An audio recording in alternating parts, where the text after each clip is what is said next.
The old furnace in the basement of Bramwell Tower always groaned twice before it kicked on, and I was the only person left in that building who knew the sound meant, give it 30 seconds or it'll trip the breaker. My name is Dolores Ann Whitfield, and for 19 years I had been the woman who kept that crumbling downtown office building running, patching its leaks, coaxing its ancient elevator back to life, and memorizing every quirk of a structure everyone else pretended to understand. My title on paper said Front Desk Coordinator, a laughably small box for someone who had rewired the security system, negotiated with contractors, and once talked a panicked intern down during a fire drill gone wrong. What none of the executives upstairs ever bothered to learn was that the entire lease on that 7-story building had been signed under my name, back when the company was 3 people and a folding table in a garage.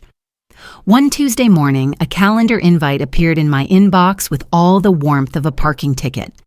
Quick alignment chat, 4:45 p.m. conference room C. I had sent enough of those invites myself over the years to know exactly what it meant, and I walked in that afternoon already certain I would not give them the satisfaction of tears.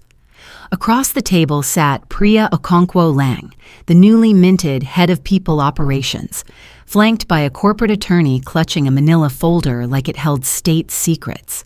She delivered her rehearsed little speech about restructuring support roles, and I simply set my badge on the table, laid down all 14 keys I had labeled myself years earlier, and asked if she was absolutely certain she wanted everything back.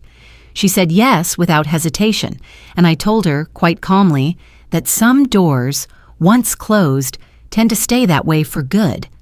I did not go straight home. I drove to a diner and called my nephew Marcus, a real estate attorney who still owed me for babysitting him through 3 divorces and a bar exam failure. Remember that lease I signed back in 2005 when the company couldn't get a bank to look at them twice? I asked, and I could practically hear him sit up straighter through the phone. That night, sitting at my kitchen table, I pulled out a hot pink folder I had kept in my hallway closet for exactly this kind of emergency, containing the original lease, 6 amendments I had personally negotiated, and a renewal clause buried on page 11, requiring written notice 30 days before expiration. I checked my calendar and felt my pulse quicken. The lease had technically expired 2 days earlier, and not one email or phone call had ever crossed my desk requesting a renewal.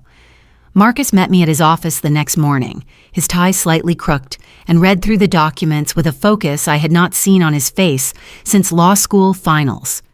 If nobody renewed this in writing, it converts to month, which means you, as the legal tenant of record, can terminate it with proper notice, he explained, and I watched a slow grin spread across his face that mirrored the one forming on mine.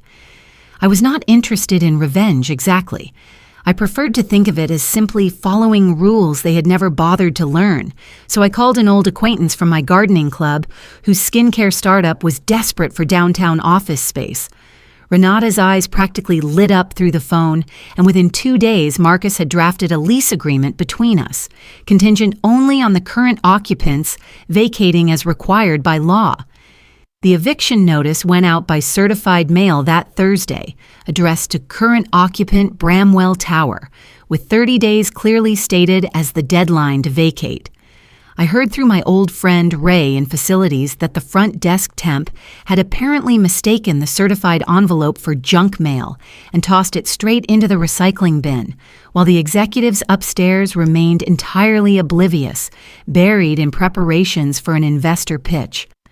Ray texted me days later that the office felt strange and tense, like everyone sensed something was wrong but couldn't name it, and I told him only that he would understand very soon. The notice finally surfaced when Priya, arriving early with her latte, found a bright orange enforcement notice zip-tied directly to the CEO's door. She sprinted to find building management, and by mid-morning the CEO, a man named Desmond Kravitz, who had never once learned to pronounce my last name correctly, was screaming into the phone, demanding answers nobody could give him. The The property manager calmly informed him that proper certified notice had gone unanswered weeks earlier, and it took the panicked executive team nearly 3 hours to trace the signature at the bottom of that old 2005 lease back to me. Ray said Priya's face went pale as chalk when she finally read my name aloud in the emergency meeting, and somewhere across town I was quietly repotting my tomato plants without a single care in the world. Desmond called me that evening, his voice cracking with a fury he clearly had not felt in years, demanding to know how I could do something so reckless to a company that had employed me for nearly 2 decades.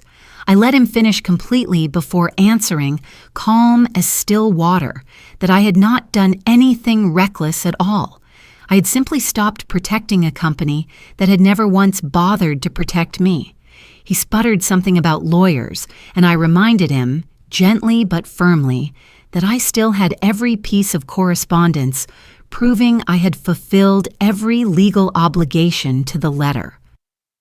The following Monday, I sat on my back porch watching the sunrise while, 4 miles away, moving trucks lined the curb outside Bramwell Tower.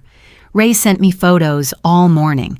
Office chairs stacked on the sidewalk, Priya barking orders with trembling hands, and Desmond, red-faced and disheveled, hurling a folding chair against a rental truck in a fit of pure, undignified rage. All of it caught on video and mocked across local business forums by afternoon. Renata's team moved in 2 weeks later, delivering a handwritten thank you card to my porch, and I hung my old set of Bramwell Tower keys on a small hook in my hallway that evening. Not because they opened anything anymore, but because they now proved that being underestimated for 19 years hadn't cost me nearly as much as everyone had assumed. If this story reminded you that quiet people are often the ones holding everything together, and that being overlooked doesn't mean being powerless, we'd love for you to stick around for more. Please subscribe to our channel and share this video with your friends and family. We create entertaining and inspiring stories for our viewers, and your support helps us continue making great content for you.